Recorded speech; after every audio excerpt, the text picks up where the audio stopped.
હું આમ ઘણા છેલ્લા સમય કે 4-5 વર્ષ એવું હતું કે કોઈ પરિસ્થિતિ કોઈ વ્યક્તિ દ્વારા અણગમો આવી જતો અને પછી એની ઉપર આમ રિએક્શન એ રીતે જોરદાર કે આમ એને ન બોલવું, ગુસ્સે થઈ જવું, કેવાના શબ્દો કહી દેવા. પછી ધીમે ધીમે નકશો અને સત્સંગ સાંભળતા એટલે કે ભાઈ એ આપણું જે છે એ આપણી સામે આવે છે.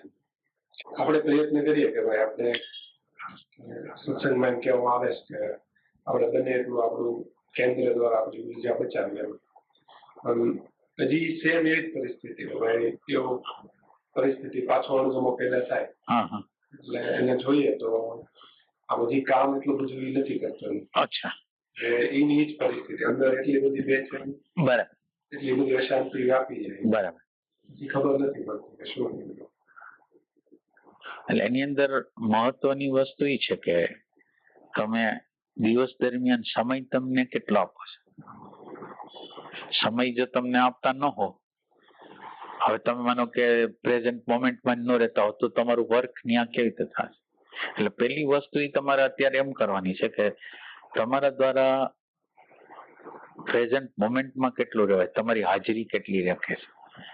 અને હાજરી દ્વારા આપણે જોવાનું રાખશું ને તો ધીરે ધીરે ઈ આપણને કામ લાગશે. હવે નેટ પ્રેક્ટિસ જ ન કરતા હોય તો આપણને એ જગ્યાએ તો કામ નથી લાગવાનું. સમજણ જે અન્ડરસ્ટેન્ડિંગ ક્યારે આવે, આપણે આપણને જોઈને, આપણી ભૂલોને જોઈ, આપણે વારે વારે સાધના કરી છે તોય ભૂલ કરી છે, તો બીજા લોકો તો ભૂલ કરે જ, પણ આપણે આપણને જોતા હોય તો અને માફ કરીએ. ખાલી આપણે આપણને જોતા ન હોય તો માફ કેવી રીતે કરી શકીએ. એટલે જે તમારે ઘટે છે એ મને એવું લાગે છે કે સાધના ઘટે છે, જે 4-4, 5-5 સેકન્ડો, કલાકે તમારે લેવી જોઈએ એ તમે લેતા નથી. એ તમે પેલા ટ્રાય કરો, વધારે વખત એને રાખો અને પછી એની, કારણ કે તમારી હાજરી વગર તો ઓલા જે પ્રેજ્યુડાઇઝ છે એ તો પાછા દાખલ થઈ જવાના જ છે. એટલા માટે એટલે નેટ પ્રેક્ટિસ વધારે કરો, એટલે નેટ પ્રેક્ટિસ બરાબર થશે ને એટલે એ જગ્યાએ પછી કામ લાગશે. અત્યારે તો તમે તમારે અણવસ્ત્ર આશ્રમની જેટલું બધું છે કે તમે આને એટલો બધો સમય જ નથી આવી શકતા. એટલે તમે ગોઠવણી એવી કરો કે તમારી આજીવિકાનું સાધન સહેલાઈથી પ્રાપ્ત થાય એવું કંઈક કરો. આ તમારા કેટલા કલાકો તમારા તમે જાતા હોય તો તમે તો સમય કેટલો મળે.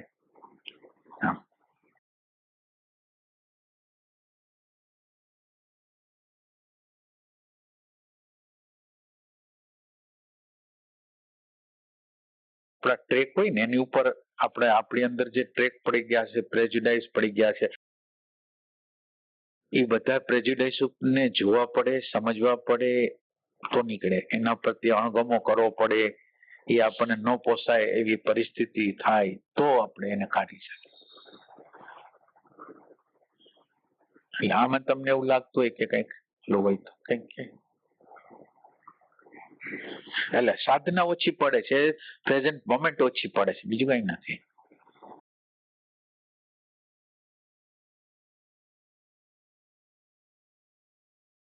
એમાં શું થાય, સામેવાળા માણસને આપણે ક્યારેય બદલવાની અપેક્ષા નહીં રાખવાની. બદલવાનું આપણે છે, આપણો પરસેપ્શન બદલવાનો છે, આપણી દ્રષ્ટિકોણ બદલવાનો છે. આપણે જે દ્રષ્ટિકોણથી આપણે એને જોઈ છે એ દ્રષ્ટિકોણ બદલાવાનો. કુદરત એમ કે છે કે તમારા દ્રષ્ટિકોણની અંદર પ્રેમ કેમ નથી આવતો, તમે સ્મૃતિમાંથી કેમ જોવો છો. એટલે એ વારે વારે તમને બતાવે છે કે તમે સ્મૃતિમાંથી જોવો છો, તમે પ્રેમમાંથી જોતા નથી, શાંતિમાંથી જોતા નથી, આનંદમાંથી જોતા નથી. એટલે ભગવાન વારે વારે પરિસ્થિતિઓ એટલા માટે પેદા કરે છે કે તમને ખ્યાલ આવે કે તમે પ્રેમની જગ્યાએથી કામ નથી કરતા, સ્મૃતિની જગ્યાએથી કામ કરો છો. પેલા એ કે તમે મને અડો ને પછી આ દુનિયાને અડશો ને તો શાંતિ, આનંદ, પ્રેમ પ્રગટ છે. બાકી જેવી સ્મૃતિ અડ્યા ને એટલે પ્રેજ્યુડાઇઝ, આગ્રહો, માન્યતાઓ બધું આપણને થશે.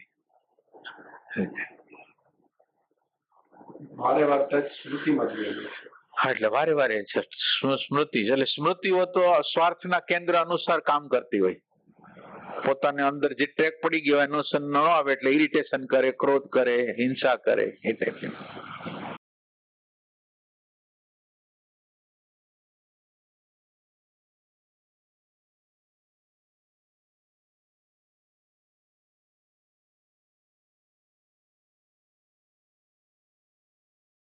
ઘણો સમય એક આપણે ચર્ચાથી પછી ઘણો સમય કરી સવારે હા 40 મિનિટ જેવું તો સારું કહેવાય. સારું કહેવાય. એ દિવસ દરમિયાન હમણાં ફ્રી સમય છે. હા હા હા હા બને એટલું હા હા પ્રેઝન્ટ મોમેન્ટમાં રહેવાનો પ્રયત્ન કરો. અને તમારે એટલું અંદર યાદ રાખવાનું કે આ બધું ધ્યાન ભજન છે એ મારા વ્યવહારના મેદાનમાં કામ ન આવે તો કાંઈ કામનું નથી. એટલે હું કરું છું એ વ્યવહારમાં રિએક્શન ના આવે એના માટે કરું છું, એટલું યાદ રાખવાનું. ધ્યાન જો ન્યા નો કામ આવતું હોય તો નકામું છે એમ.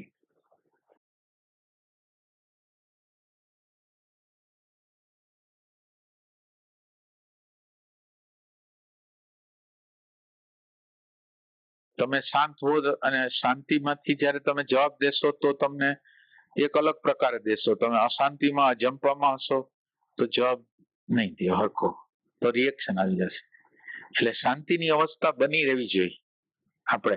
અને શાંતિની અવસ્થા ત્યારે બની રહે કે જ્યારે જે છે અને જે હોવું જોઈએ એના તરફ ગતિ ન હોય. તો અત્યારે હું કંઈક કરવા માંગુ છું અને ઈ જે કરવા માંગુ છું એટલે હું જે કરવા માંગુ છું એમાં કોઈક ઓબ્સ્ટેકલ કરે છે. એટલે સમય આવે છે કે મારે જે સમયમાં કરવું છે એ સમયમાં થતું નથી. તો ઈ જે સમય નામનું એટલે જે છે એ આ છે. માનો કે હું કંઈક કરવા માંગુ છું ને કોક મને ડિસ્ટર્બ કરે છે, તો એ જીવનની હકીકત છે ને. અને જીવનની હકીકત એવી છે કે તમે ઇવોલ્વ કરવા માટે, તમારું ઉત્ક્રાંતિ કરવા માટે કે તમે એટલે કુદરતે એવી વસ્તુ કરેલી છે કે એક હારે 2-3 પરિસ્થિતિઓ ઊભી થાય. આપણે જે એક ક્ષણે જે પદ પસાર થતા હોય ને એમાં 2 વિરોધાભાસી પરિસ્થિતિઓ ઊભી થાય અને આપણને ઇરિટેશન આવે એવા બધા પ્રસંગો કુદરત કરતું હોય. હવે એ વખતે એ એમ કે છે કે તમે જે છે એમાં રહ્યો, જે છે એટલે મારી ઇન્ટેલિજન્સમાં રહ્યો. હું જે તમને અત્યારે કરું છું ને એ તમારો નેચર ને પરિચય થાય એના માટે કહું છું.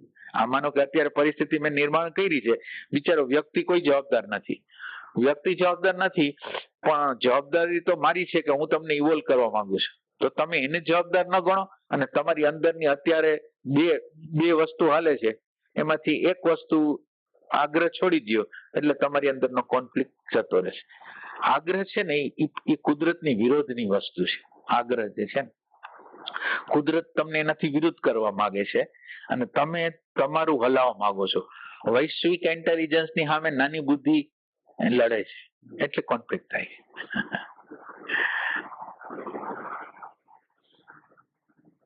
હજી આમ કેવું હોય આપણી બુદ્ધિ ઉપર જ એટલો ભરોસો કારણ કે હજી એટલું દ્રષ્ટિ હા ના સાચી વાત છે. વાર લાગે ના વાર લાગે. આપણા ઉપર સંશય ઓછો જાય, બીજા ઉપર વધારે સંશય જાય. એ બધી વસ્તુ તો છે જ. અત્યારે ઓબ્ઝર્વેશન જયારે તમે કરશો ને ત્યારે તમે કાંઈ બોલી નહીં શકો. તમને ખ્યાલ આવશે કે મારામાં આ દુનિયામાં જેટલી ખરાબી હોય બધી વસ્તુ મારામાં તો પડેલી જ છે. એટલે હવે તમે કોને દોષ કર્યો એમ. અત્યારે આપણે આપણા વિશે ઇમેજ બનાવેલી છે કે હું આવો છું ને આવો છું, એવા છીએ નહીં આપણે એમ. બીજો કઈ પ્રશ્ન હોય તો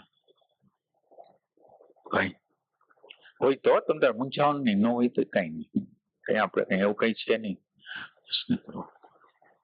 અહીંથી નીચે ગયા પછી જે નકશો આપ્યો એ નકશા મુજબ ટ્રાય બહુ કરી. બરાબર. ધારો કે 95% વિચારમાંથી હવે ખબર પડે. બરાબર. કે આપણે કોઈ બહાર કે કઈ ઘટના આવી, કોઈ વ્યક્તિ છાપામાં કઈ વાંચ્યું એટલે આપણે મત એમાં હા નહીં વાંચ્યું, આપણે મત આપી દઈએ. હવે આપણે ફરી ખબર પડી એ ભાઈ વિચાર એક તમારામાં નાખે છે, તમે હવે એના વિશે વાતો કર્યા. એસોસિએશન એની સાથે એ જે સબ્જેક્ટ હલાવે છે એની યારે એસોસિએશન કરીને આપણે હાલી છીએ, તાદાત્મ કરીને. હવે એ મને ખ્યાલ હવે આવે છે આપણને. એ તો કઈ નકામું છે. તમે જે સ્વાદ જોવાનું જે ભગવાન વાત કરે છે એ સ્વાદ તો તમે જોતા નથી. પછી કોઈ પિક્ચર ની વાત કરી તો ભાઈ આ પિક્ચર બહુ સારું છે, તો પાછા આપણે જે હા એ પિક્ચર મેં જોયું એની અંદર અડધી કલાક 35 મિનિટ તો સમયગાળો વયો જાય, તાદાત્મ્ય થઈ જાય. જે આપણે તમે વાત જે કરો છો કે કેન્દ્ર બનાવવાનું, તમે જે વાત કરો છો એમ કેમની યાર ભળવાનું ને ઈ આમ હવે આમ એવું ખ્યાલ આવે કે અહીંયા ભળી જવાય છે. બરાબર. અહીંયા આપણે કેન્દ્ર ચાલો સ્વાદ જોવા મળીએ. થોડીક નકામી વાતો કરે છે. બરાબર. આ જે બરોબર છે એ બરોબર નથી એમ. બરાબર. આ ખોટી ખોટી વાતોમાં આપણે રસ લેવા પડ્યા. જેમ કે બહેનો વાતો કરતા હોય તો એ કઈક એના લેવલ થી બધી વાત કરતા હોય એમાંય રસ લઈ લેતા હોય ઘણી વાર. બરાબર. બહેનોને મત આપણે આપી દીધો. હા ખબર પડે કે હવે આ રસોડાની બાબત છે તો જ્યાં જરૂર છે એટલો રસ લઈએ અને જ્યાં જરૂર નથી તો ત્યાં આપણે સ્વાદ જોવા મળીએ. ક્યાંક બેઠા હોય સાદડી કોને બેઠા હોય તો ન્યાય ખ્યાલ આવે કે મસ્તી મજા હા હા એ હાલતું હોય તો આપણે ખ્યાલ છે કે હવે અહીંયા આપણે પાછું સ્વાદ જોવા મળવા અહીંયા આપણે કેન્દ્રમાં આપણે રહેવું. બરાબર. હવે આમ જે પેલા 95% કે 99% હોય છે પણ હવે આમ એક ટકો હોય છે નાની હોય ખબર પડે સારું. આ બરોબર નથી આ રીતે. સારી વસ્તુ. એ હમણાં છેલ્લે જે તમે નકશો આપ્યો એ નકશા પછી આમ તો ખ્યાલ આવવા મળે છે. બરાબર. આ વસ્તુ આપણે નથી ખબર. બરાબર. પછી કઈક હમણાં અમારે ભાઈ બીજના દિવસે કાર્યક્રમ હતો તો એ વ્યક્તિ બધા પ્રેમ એક બોલતા હતા તો મને હું સારું બોલું તો મને દેખાણ ના આપણે એ વ્યક્ત નથી કરવા પ્રાર્થના કરી અમારી અંદર ક્યાંથી. બરાબર. જે મારું સારું છે હમણાં સમય આવશે ત્યારે હું બોલીશ જે બોલવાનું કીધું છે મારા વિશે પણ વિચાર આવ્યો એ ખ્યાલ આવે કે આ વસ્તુ ને વિચાર છે ને એ તમને એમ વિચાર તમને એમ બતાવવા માંગે છે તમારી અંદર એટેન્શન ની ઈચ્છા છે આખી માનવ જાતમાં છે તમારા મોઈ એ કઈ વધારે તો છે નહીં. એ વિચાર દ્વારા તમારે કઈ નામોશી કે એવું કઈ કરવાનું નથી પણ વિચારે તમને બતાવ્યું કે તમારી અંદર કયા પ્રકારનું કન્ટેન્ટ છે એટેન્શન મેળવવાનું કન્ટેન્ટ છે એટલે હું રાજી થઈ ગયો કે મને ખબર નહોતી કે એટેન્શન લેવા માટે થઈને આ બધી વસ્તુ એટલે વિચારની તમારે ખરાબ નથી કરવાનો વિચારની ખરાબ કહેવાનું નથી વિચાર પોતે એનું પોતાનું રહસ્ય બતાવે છે. માનો કે એને એમ કીધું કે હું બોલું તો હું બોલું એટલે એના દ્વારા તો આપણને બધા લોકો એપ્રિશિએશન હું સારું બોલીશ ને એપ્રિશિએશન કરશે તો એમાં કોઈ નવીન વસ્તુ નથી પણ મને એટેન્શન લેવાની ઝંખના છે એની મને ખબર પડી એની મને ખુશી થાય એને કઈ ખરાબ સારું નહીં ગણવાનું. માનો કે તમે સારું બોલો અને બધા એટેન્શન આપે તો કઈ વાંધો નથી આપણને તો એટલે આપણે કોઈ પ્રોબ્લેમ નથી પણ મારી અગર આ એટેન્શન લેવાની ઝંખના છે એ આપણને ખબર પડી છે બસ એટલી વસ્તુ. એટલે વિચારોને પોતાના કંઈક વાત કરવી છે પણ તમે વિચારને એમ કહો કે આ ન હોવો જોઈએ આમ છે એવું નહીં.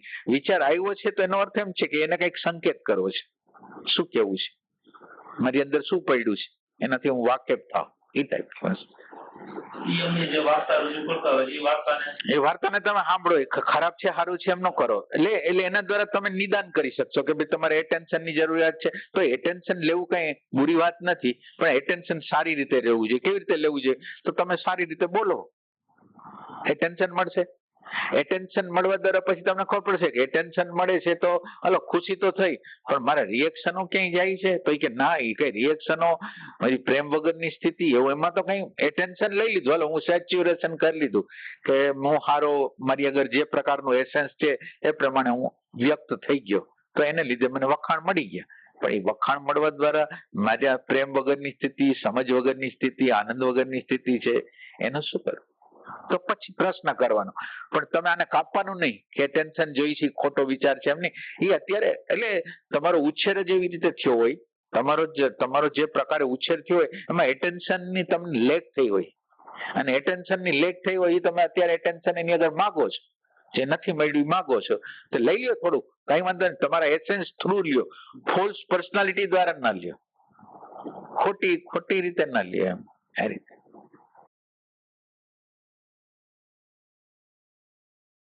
દરેક વિચારના એક અલગ અલગ શેડ વિચારના એક શેડ હોય અલગ અલગ ના એટલે ઈ આપણને સંકેત કરતા હોય. એક વિચાર સેલ્ફ પીટી કરતો હોય એક વિચાર જસ્ટિફાય કરતો હોય એટલે વિચાર સરખા નથી આપણે એના જુદા જુદા શેડ પાડવાના છે. તમે જે ઓબ્ઝર્વેશન કરશો તો જુદા જુદા ઘણા બફર હશે જસ્ટિફિકેશન હશે આઈડેન્ટિફિકેશન હશે ઇન્ટરનલ કન્સિડરેશન હશે બધી વસ્તુ એટલે તમારે એક એક શેડ ને જુદા પાડવાના છે. એટલે આપણે જનરલ કઈ છે મને વિચાર આવે છે વિચારની અંદર કયો સેટ છે એ જો તમે તો તમે થોડાક ઊંડા ઉતરા. ઓલું જનરલાઇઝ છે કે મને વિચાર આવે છે કયા પ્રકારના વિચાર છે કયા પ્રકારના રસો છે એમાં મારે મારાથી વાકેફ થવું છે મને કયા બાબતના રસો છે એનાથી મારે વાકેફ થવું છે. એટલે એમાં શરમાવાનું નથી એ જે પ્રગટ થાય એ છે પડેલું છે એને તમે એમ કઈ નહીં કરી શકો અત્યારે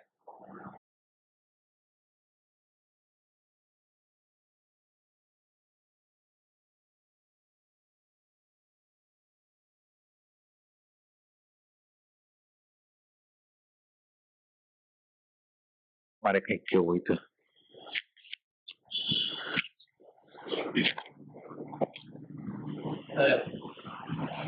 ઘણા વર્ષોથી એવું કોઈનું કઈ રીઝન હોય ભગવાન કે જે સામાજિક દ્રષ્ટિએ ખોટું છે જે ચોરી કરી પછી ચોર અથવા તો આપણે હું સ્કૂલમાં છું ત્યાં તો કઈ પણ એવું રીઝન છે ખોટું આપણે લાગે પણ એના જયારે એના તથ્યો તરફ જાઓ તો પાછું એનું રીઝન એવું હોય કે જે આપણે કઈ તો બરાબર જ છે જેમ કે કોઈ ચોરી કરતો તો એના ઘરની કઈ પરિસ્થિતિ જાણીએ તો એની દ્રષ્ટિએ સાચો છે એવું આપણે સાબિત કરે. મારે સ્કૂલ છે તો બાળક નથી કાપતું તો ટીચર વારંવાર કીધા પછી મારે આગળ લાવ્યા તો મમ્મી કીધું આવું કેમ તમે એલર્જી છે હા હા રીઝન તો આચું જ છે.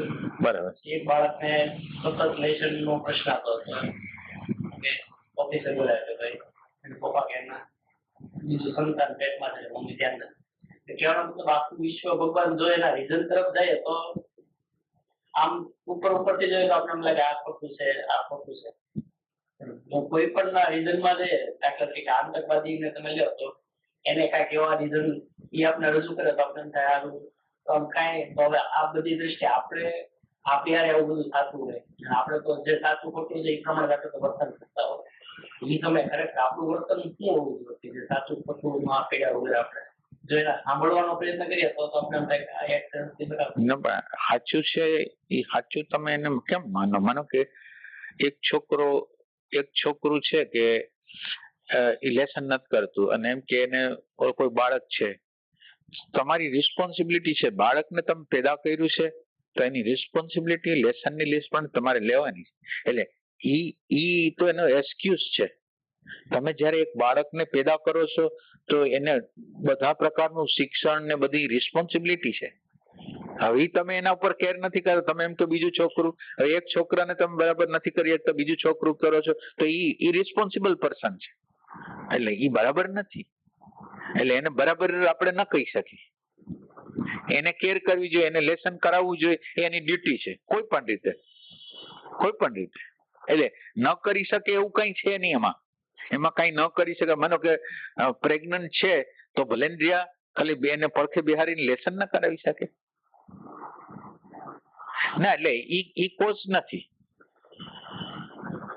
અને ચોરી કરવાનો કોઝ ન હોઈ શકે. ચોરી કરો એટલે પેલા તમે એના મુખ્ય કારણમાં આવો એની આગળ કેમ પૈસા ઓછા છે બધી વસ્તુ કેમ ઓછી છે એને પ્રશ્નમાં જાઓ.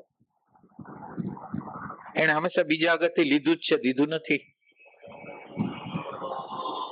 બધી વસ્તુ બીજા આગળથી લીધી જ છે કઈ દીધું નથી તો આજ એની આગળ કઈ નથી તો આજ એ ચોરી કરે તો ચોરી કરે છે એ વ્યાજબી નથી એને દીધું નથી એનું પરિણામ છે. એટલે તમે બધાના મૂડમાં જશો ને માણસ રિસ્પોન્સિબલ છે છતાં એમ તમને એમાં કઈ પ્રશ્ન તો કરી શકો એ દ્રષ્ટિએ આપણે આજે સાચા ખોટામાં જયા વગર સાચા ખોટાની કઈ જરૂર નથી. જે રિસ્પોન્સિબિલિટી હોય એની યાદી કરાવી દેવાની ભાઈ તમારે લેસન કરાવવાનું છે તમારે આ કરવાનું છે આ કરવાનું છે.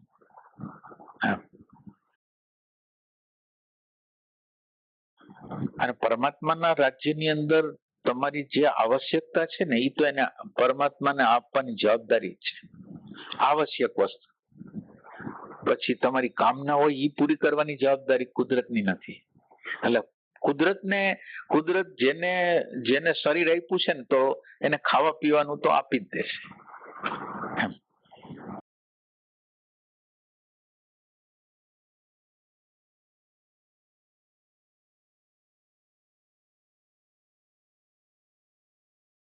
આતંકવાદી છે એ માનો તમે એને સાચો કહો છો પણ આતંકવાદીને પોતાની સ્વતંત્રતા શું છે એને હિપ્નોટાઇઝ કરવામાં આવ્યો છે. એની આગળ આંખ નથી એની અંદર આંખ નથી તો એ આંખ નથી એની પોતાની પ્રોબ્લેમ છે. તમે મૌલિક રીતે કેમ જોઈ નથી શકતા કે તમને કોઈ હિપ્નોટાઇઝ કરાવીને ખોટું કામ કરાવી જાય છે. એટલે આ બધી માનવ જાતની રિસ્પોન્સિબિલિટી છે. આમાંથી એક્સક્યુઝ કઈ ન હોવા જોઈએ કે ભાઈ આને આમ કર્યું આને આમ કર્યું આમ કર્યું.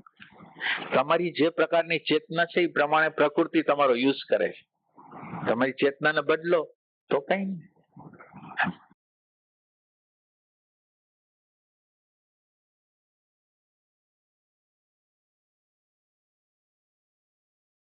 અને કુદરતની અંદર તો કેવું છે, તમે કોઈને મારો છો કે બધું કરો છો, તમારું અંતઃકરણ કેટલું બગડી જાય છે.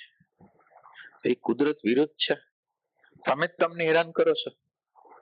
ભલે એને અત્યારે કોઈ આતંકવાદીને ન લાગતો મારવા દ્વારા, પણ મારવા દ્વારા સારી અંતઃકરણ હોય જ નહીં, સારી મનોવૃત્તિ હોય જ નહીં.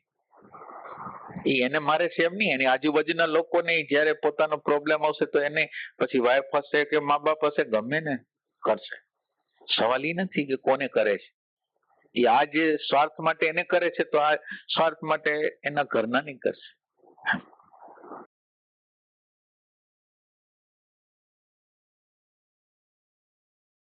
આપણે જે બીજા માટે કરી છે ને એ આપણા માટે જ કરશું.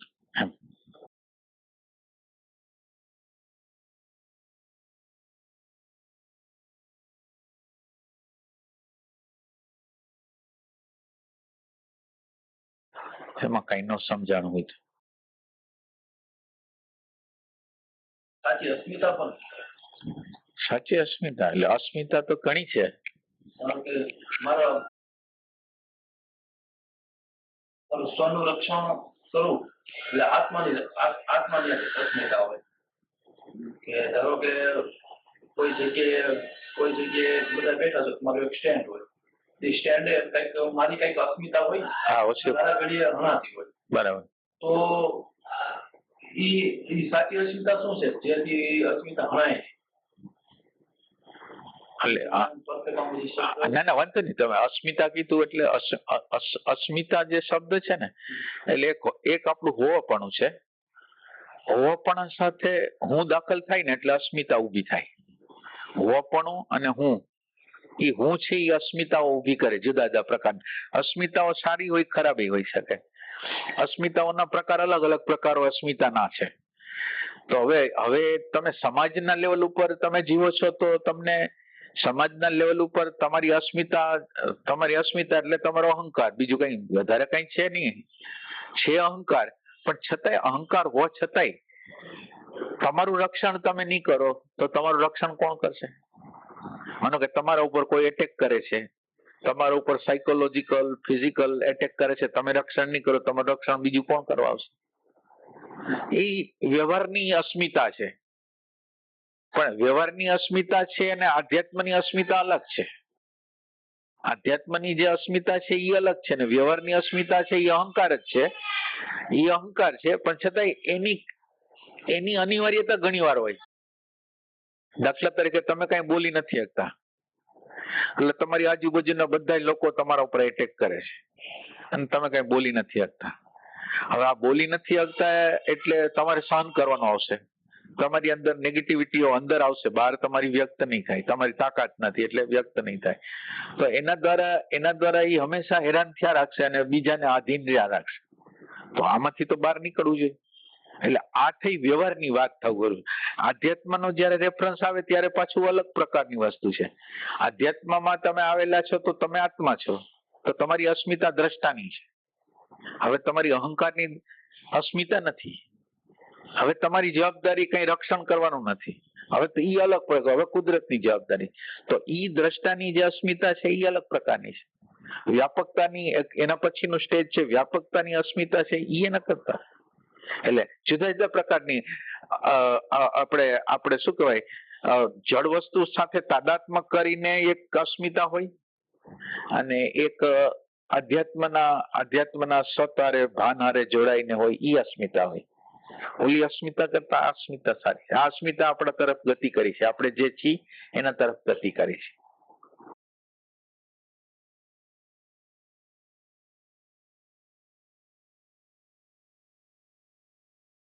હોવાપણું આમ અસ્મિતાનો અર્થ શું થાય? હોવાપણું આત્માનું છે.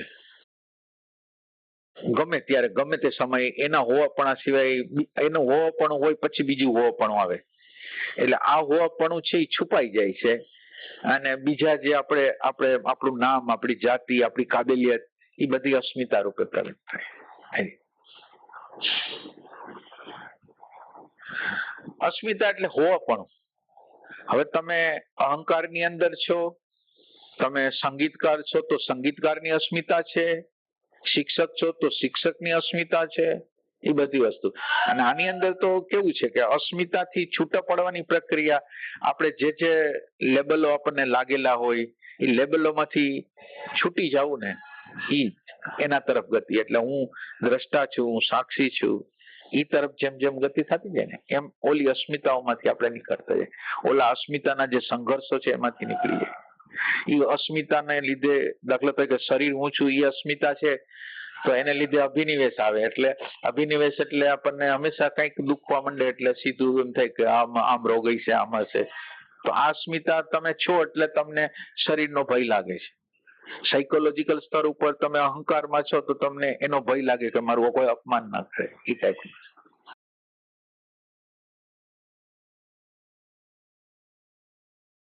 મને મને ભગવાન એવું કેવું લાગે કે ધારો કે તમને કોઈ અટેન્શન ન હોય એટલે કે મારા હાથમાં અસ્મિતા હરાણ. ધારો કે તમે બધા 4-5 જણા આપણે બેઠા છીએ, એવું મારે આમ જરૂરી નથી કે અટેન્શન જોઈએ એમ મને, પણ એવું લાગે કે ના આ બાબત છે, આ વિષયમાં મને ખબર પડે છે થોડી, કેટલા વર્ષથી કોઈ કાર્ય કરું છું. જેમ કે આપણે શૈક્ષણિક જ વાત કરીએ કે સ્કૂલની અંદર છેલ્લા 15 વર્ષથી આમાં હું કામ કરું છું શિક્ષણમાં, તો ખબર પડે છે કેમ કે એટલા વર્ષથી એવા વ્યક્તિઓ સાથે રહ્યો છું, આની મને થોડી સૂઝ છે આમ પ્રોપર, જે આમથી આમ જ થાય. બરાબર. પણ એને આમ અટેન્શન ન આપી નેગ્લેક્ટ કરે એટલે મને તો મારી અસ્મિતા મને એવું લાગે. ના એટલે તમે સાચા છો. ના એટલે એની અંદર એમ શું તમે એને થાય છે? ના એટલે સવાલ ઈ છે કે તમને કેમ પૂછવામાં નથી આવતું? ના ના એટલે તમને નથી પૂછવામાં આવતું, એમાં તમારો પ્રોબ્લેમ છે. તમારું એટેન્શન જેટલું પાવરફુલ જવું જોઈએ ને એટલું પાવરફુલ ગયું નથી, એટલે બીજા લોકોને એનો અહેસાસ નથી થતો. તો વાંધો તમારો છે. જે લોકો એક્સપર્ટ હશે એને બધા પૂછશે જ નહીં. તો આપણે એક્સપર્ટ કેમ નથી? વસ્તુ તો ઈ છે ને એમ. એટલે તમને એટેન્શન નથી આપતું તો તમારે તમારું એટેન્શન દ્વારા તમારે એ વસ્તુને પાવરફુલ કરવાની છે, જેથી તમને કોઈ પૂછે. જે બાબતના નિષ્ણાત હોય એને જ પૂછે ને. ડોક્ટર હોય તો હેલ્થને લગતું પૂછે, સંગીતના માસ્ટર હોય તો સંગીતને લગતું પૂછે. એટલે પછી વર્ષ દિવસ પછી પાછું ઈ જ થાય કે જે વાત કરી હોય આ કરવાનું હતું, તો ત્યારે આપણે વાત કરી હોય કે અમે તમને વર્ષ દિવસ પહેલા કીધું હતું, હવે ભૂલ થઈ ગઈ કાંઈ વાંધો, હવે આમ કરો એમ. તો ત્યારે એ લોકો કે હા ઈ સારું, હાલો આપણે હવે આમ કરીએ. બરાબર. ધારો કે એમને સમય વયો જાય, 6 મહિના વયા જાય, 8 મહિના વયા જાય, હા આ ભાઈ જે વાત કરતા હતા એ બરોબર છે. ત્યારે એ 6 મહિના પછી ખ્યાલ આવે ના આ ભાઈ તો પેલા વાત કરતી. ના એટલે તમારું જે વ્યક્તિત્વ છે ને એમાં થોડી ખામી હોય, એટલે વ્યક્તિત્વની સીધી અસર અત્યારે ન થાય. એટલે વ્યક્તિત્વ ત્યારે તમારું પાવરફુલ કહેવાય. સાચી પર્સનાલિટી એને કહેવાય. સાચી પર્સનાલિટી કહેવાય કે તમે જે વસ્તુ કામ કરો છો ને એની અંદર એટેન્શન ફૂલ્લી આપ્યું હોય ને. તમે જ જોજો, તમારી આજુબાજુ 4-5 જણા હશે, એમાં અમુક લોકોને આપણે બધા લોકો એટેન્શન આપતા હશે ને અમુક ને એટેન્શન નહીં આપતા. તો એનું કારણ શું? તમે જ ગોતો. તમે એ બાબતમાં નિષ્ણાત નથી, એ લોકો એમાં એક્સપર્ટ છે. એટલે હવે તમે એમ ન કરો કે કેમ મને ગણના. તમારું એટેન્શન પાવરફુલ કરો અને તમે એમાં એક્સપર્ટ થઈ જાઓ. અત્યારે તમે જે આધ્યાત્મ શીખો છો ને, આધ્યાત્મ દ્વારા તમે સાયકોલોજી બધાની સમજતા જશો, તમારી આજુબાજુના લોકોની. એમ કરતા કરતા તમારી અંદર એક ઇન્ટેલેક્ચ્યુઅલ વસ્તુ, જે અંદર ઓબ્ઝર્વેશન ખરું અને ઇન્ટેલેક્ચ્યુઅલી તમારું પાવરફુલ થશે. એના દ્વારા એક પર્સનાલિટીનું નિર્માણ થશે. એના દ્વારા તમને રિકોગ્નાઇઝ મળશે કે આ વ્યક્તિ આમ છે, આમ છે, આમ છે. પણ એ થોડો સમય લાગે. અત્યારે તમે વિચારને વ્યવસ્થિત રીતે સિંક્રોનાઇઝ કરીને વ્યક્ત ન કરી શકતા હો. એ ધીરે ધીરે તમે જયારે આમાં આવશો ને ત્યારે તમે એને યોગ્ય રીતે તમે રજૂઆત કરી શકશો. એટલે બધાને એની તમારી અગર કોઈ વિશેષતા છે એની છાપ તો પડવાની જ છે. એટલે ઈ જયારે કરે છે ને ત્યારે તમે બીજા ઉપર નજર ન કરો, તમારા ઉપર નજર કરો કે એમાં હું વ્યક્તિત્વ, તમે જે બોલો છો ને, વ્યવહાર કરો છો, બોલો છો, અભિવ્યક્ત થાવ છો, એના ઉપર બધા જજમેન્ટ કરે છે. હવે ઈ જજમેન્ટ ની અંદર તમારા બોલવા ચાલવામાં કઈક તકલીફ છે કે જેથી લોકોને વિશ્વાસ નથી આવતો. એટલે હવે તમે એ વસ્તુમાં એક્સપર્ટ થઈ જાઓ, ક્યારે શું બોલવું, કેમ બોલવું. તમારું રાઈટ પર્સનાલિટી જોતી હોય તો તમારે ક્યારે બોલવું જોઈએ, કેવી રીતે બોલવું જોઈએ, બોલો તો તમારું એટેન્શન એ સબ્જેક્ટની અંદર પૂરું પાવરફુલ છે કે નથી, એ બધું જો તમે ન જોઈ શકો તો પછી તો તમે ફેલ જાઓ ને. એ રીતે. એટલે એ અમારું એટેન્શન વધશે ત્યારે જ હા, ત્યારે જ બધા એને એપ્રિસિએશન કરશે. એક વસ્તુ યાદ રાખો, તમારી આજુબાજુ જ તમે જોવો, જે લોકો એક્સપર્ટ હશે ને આપણે એની હારે વાત કરશું કે આ બાબતમાં, માનો કે કોમ્પ્યુટરમાં એક્સપર્ટ છે કે આ બહુ ટોપ છે, તો આપણે એને વાત કરશું કે ભાઈ આમાં કેમ થાય, આમાં કેમ થાય, તો એ આપણે સહજતાથી, કારણ કે એને આપણને એની એક્સપર્ટાઇઝ બતાવી દીધી છે. એમ હારી.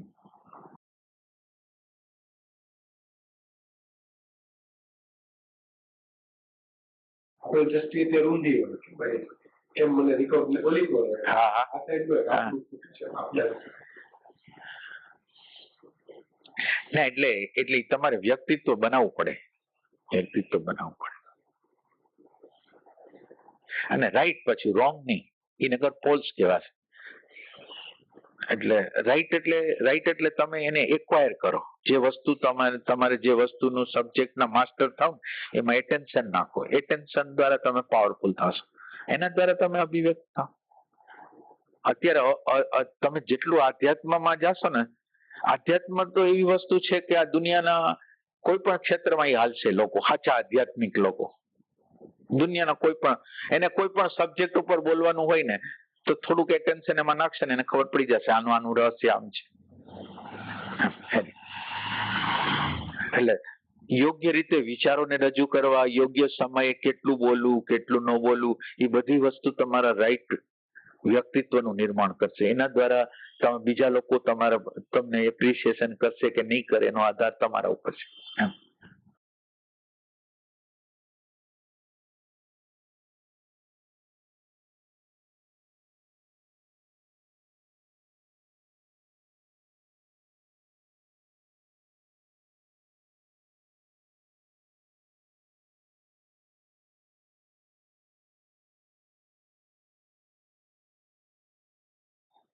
અને આની અંદર કેવું હોય કે કેટલાક લોકોને ઇન્ટેલેક્ચ્યુઅલ પાવરફુલ હોય આધ્યાત્મની અંદર.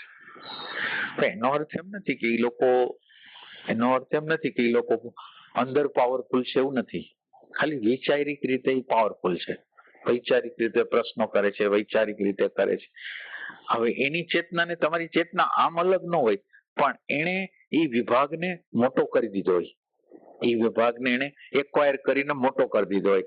એટલે બીજા લોકોને એમ લાગે કે લઈ ચેતનાની બદલાવટ કઈ નથી. આ એક વસ્તુ યાદ રાખો, તમે માનો કે ઇન્ફોર્મેશન ઇન્ટેલેક્ચ્યુઅલી ભેગી કરી લ્યો અને યોગ્ય રીતે રજૂ કરી નાખો એટલે તમારું બીઈંગ ન બદલાય.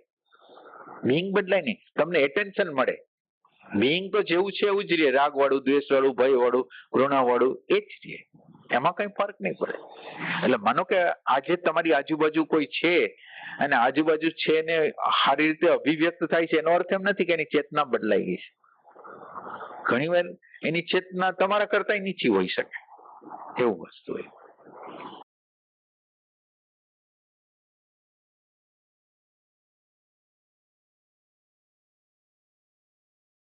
આની અંદર તો એટલું બધું પડેલું છે ને કે માણસને ભૂલાવામાં નાખી દે. આ યંત્રની રચના એવી છે ને, ગમે એવા અધ્યાત્મના હારા અધ્યાત્મના હોય, આ જે શક્તિશાળી હોય, જેની આગળ એનર્જી હોય, જે ફક્ત એના માટે જ નીકળ્યા હોય, છતાં એ લોકો હાવ ડલ હોય.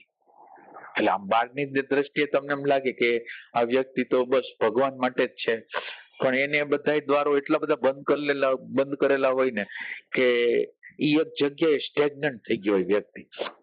બહારથી એનું પર્સનાલિટી નો વિભાગ એવો હોય કે આ વ્યક્તિ છે એ ધ્યાન કરે છે, ભજન કરે છે, એવો વિભાગ થઈ ગયો હોય. પણ એની અંદર એટલી બધી રિજિડિટી થઈ ગઈ હોય, એટલી બધી રિજિડિટી, અથવા તો એની અંદર એવી કામના હોય કે આપણી પ્રખ્યાતિ થાય, આપણું નામ થાય, આપણને બધી જગ્યાએ એટેન્શન મળે. એટલે આ બધી વસ્તુ નેચરલ વસ્તુ હશે હેરી.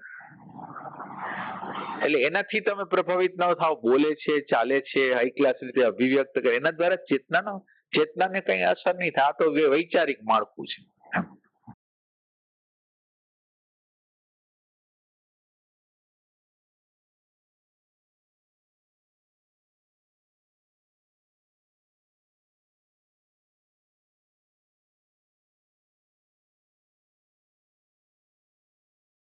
એટલે હવે તમારે એટલું જ કરવાનું છે, તમે જ્યાં જ્યાં તમને કોઈ એટેન્શન નથી મળતું ત્યાં તમારે તમારા ઉપર જોર મૂકવાનું. એમ.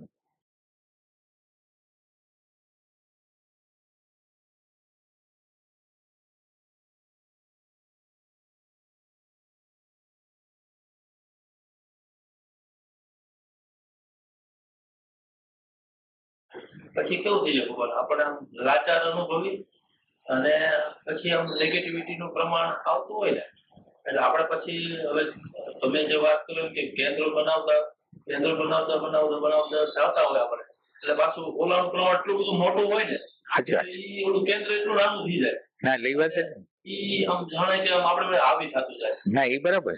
પછી આપણે ઈ સ્થિતિમાંથી બહાર નીકળી જવું પડે, એ વાતાવરણમાંથી બહાર નીકળી જવું પડે, પછી કઈક ઓમના નાદ શરૂ કરવો પડે, પાછું ધીમે ધીમે પાછું ડેવલપ કરવું પડે આપણે એને. ના એટલે તમારી સમજ જેમ જેમ વધશે ને, અત્યારે તમારી સમજ ઓછી છે તો તમારે આટલું કરવું પડે છે. ધીરે ધીરે તમારી સમજ વધશે ને એટલે એ બધી વસ્તુ ધીરે ધીરે ઓછી થવા માંડશે. આ બધું કરવાનું, બહારનું કરવાનું બધું ઓછું થશે. ઓમકારની જરૂર નહીં પડે, કોઈની જરૂર નહીં પડે. એક સમય એવો આવશે એમાં કઈ જરૂર નહીં. અત્યારે તમારું સ્ટાર્ટિંગ પોઈન્ટ છે ને, એટલે આ તમારા જે પ્રશ્નો છે એ રિયલ પ્રશ્ન છે, અને રિયલ પ્રશ્નની અંદર આ બધું આવવાનું છે. એટલે ઇન્ફિરિયરિટીનું કારણ એ છે કે એટેન્શન પરફેક્ટ નથી. એટેન્શન પરફેક્ટ નથી એટલે આ દુનિયામાં જે બધું તમને જે દેખાય છે ને, એટેન્શન જ્યાં છે ને ત્યાં લોકો આકર્ષાવાના છે. જેને એટેન્શન પાવરફુલ કરેલું છે એના તરફ જ લોકો આકર્ષાવાના. એટલે હવે તમે એવી ઈચ્છા ન કરો કે એટેન્શન ન હોય અને તમને બધા ચાહતા હોય, એવું નહીં બને. એટેન્શન તમારી આગળ પાવરફુલ છે એ રીતે. એટલે એટેન્શન નો પાવરફુલ કરવું એને એસેન્સ કહેવાય, એસેન્સ ની જાગૃતિ કહેવાય. ઈ તમારું એસેન્સ બની જાય. પછી એટેન્શન જે બાબતમાં જતું હોય ને ઈ તમારું એસેન્સ બનતું જાય. એટેન્શન સંગીતમાં જતું હોય, એજ્યુકેશનમાં જતું હોય, જેમાં જતું હોય ઈ બની જાય. પછી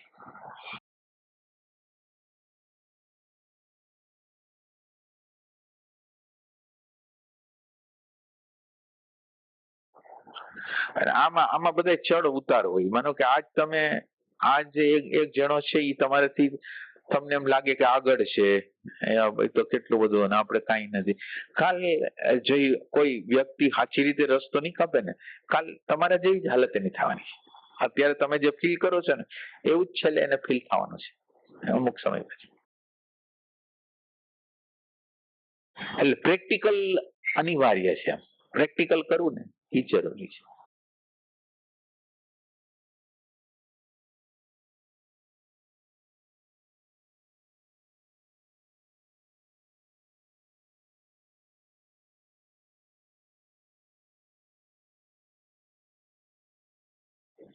એક સાધના એવી છે કે એમાં આપણે ઈગોને પાવરફુલ કરી છે. એટલે એટેન્શન દ્વારા ઈગોને, એટલે ઈગો એમાં એક ઈગો હોય છે અને એક વેનિટી હોય છે.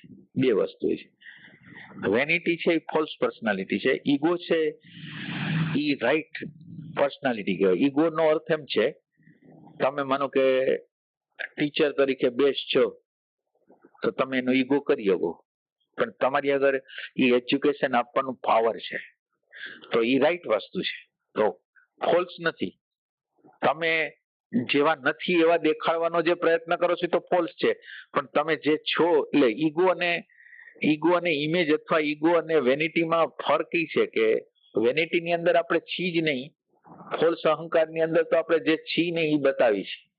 એટલે એના કરતા ઈગો દ્વારા તમે તમારી આગળ એક કેપેસિટી છે, સંગીતની હોય તો ભલે, નૃત્યની હોય તો ભલે, જે વસ્તુમાં તમે ડોક્ટરી લાઈનની હોય તો ભલે, તો એની અંદર તમે કાબિલિયત ધરાવો છો તો ઈગો કરવા જેવો છે. ઈગો પછી ઈગોને પણ છોડવા જેવો છે.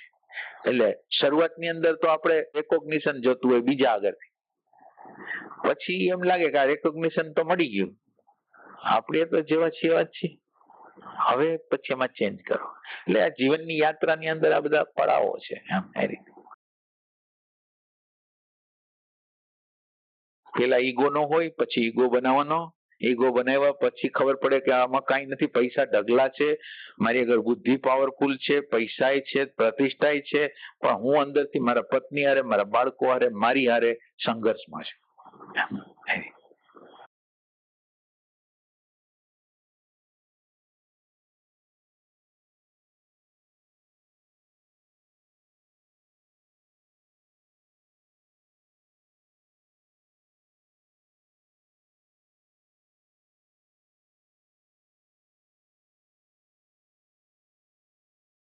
માનો કે આજ તમે તમારી રીતે આવ્યા 3 જણા, તો તમારી અગર એક હિંમત આવી ને, તમારી અંદર કોન્ફિડન્સ આવ્યો ને કે આપણે જે હજી ઓલું તમને એમ વિચાર જ ના આવે કે આપણે તો બધા હારે હોય તો જ જઈ શકીએ એમ.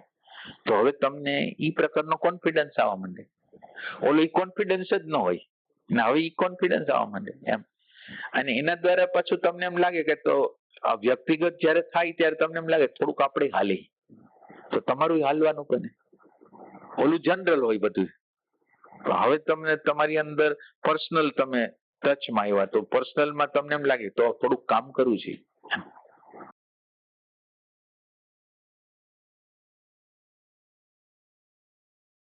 અને તમે આજે આ તમારી રીતે આવ્યા તો તમને ખુશી તો હશે ને કે તમારી રીતે તમે આવ્યા છે. તો એ તમારા પગ ઉપર તમે આજ તમારા પગ ઉપર છે. ઓમ જનરલ આપણે માસમાં હોય, એટલે હવે માસની અંદર આપણું તો કઈ છે નહીં, આપણી કોઈ જવાબદારી નથી. હવે તમારી અગર વ્યક્તિગત રીતે તમારી જવાબદારી થશે, કંઈક તો કરવું પડશે.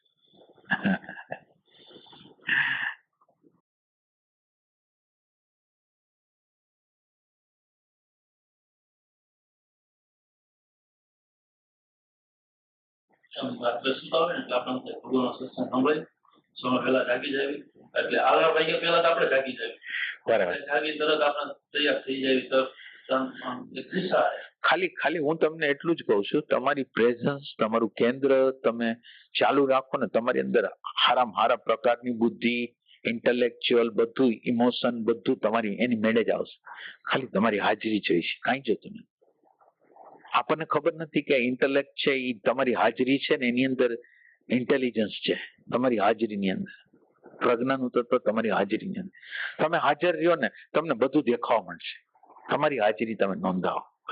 બીજું આ દુનિયામાં કાંઈ છે નહીં, સાધના ત્રીજી કોઈ છે નહીં, તમારી હાજરી જ સાધના છે. તમારી હાજરીની અંદર એવી તાકાત છે, જોવાની, જાણવાની, સમજવાની, જબરજસ્ત તાકાત છે. જબરજસ્ત એટલે તમે કલ્પના ન કરો એવી તાકાત છે. એવી થાય. એટલે સામાન્ય સિમ્પલ જોવું એ સિમ્પલ વસ્તુ નથી. હાજરી સિમ્પલ વસ્તુ નથી. મહાનતા છે, આખી મહાનતા પ્રગટ થાય છે ને હાજરીથી થાય છે. એ પ્રકાશ છે.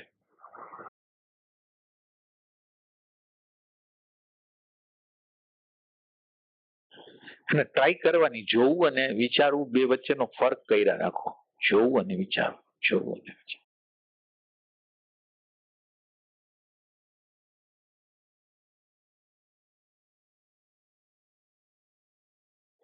તમને અત્યારે હું એમ કહું પાણી લઈ આવો, માનો કે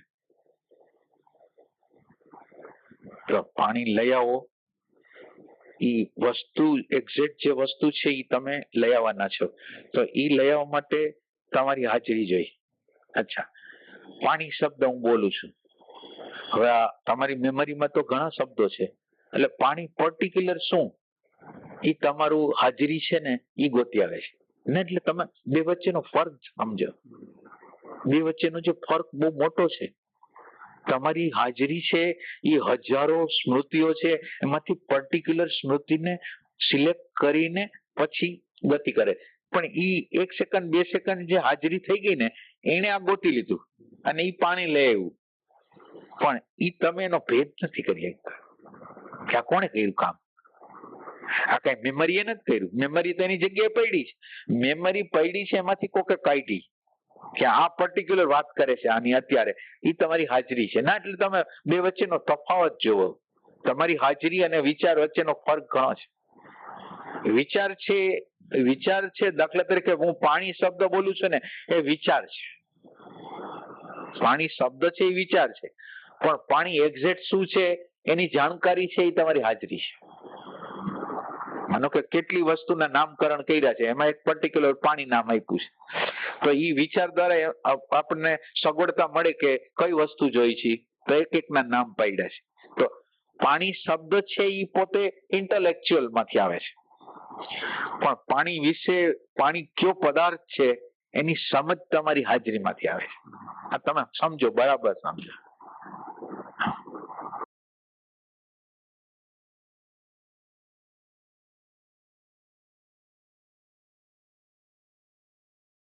આપણે સેકન્ડ 2 સેકન્ડ હાજર રહી છે ને અને પછી વિચારના ક્ષેત્રમાં ચડી જાય છે એટલે બે વચ્ચેનું વિભાજન કરી નથી શકતા. હાજરીએ શું કર્યું અને વિચારે શું કર્યું.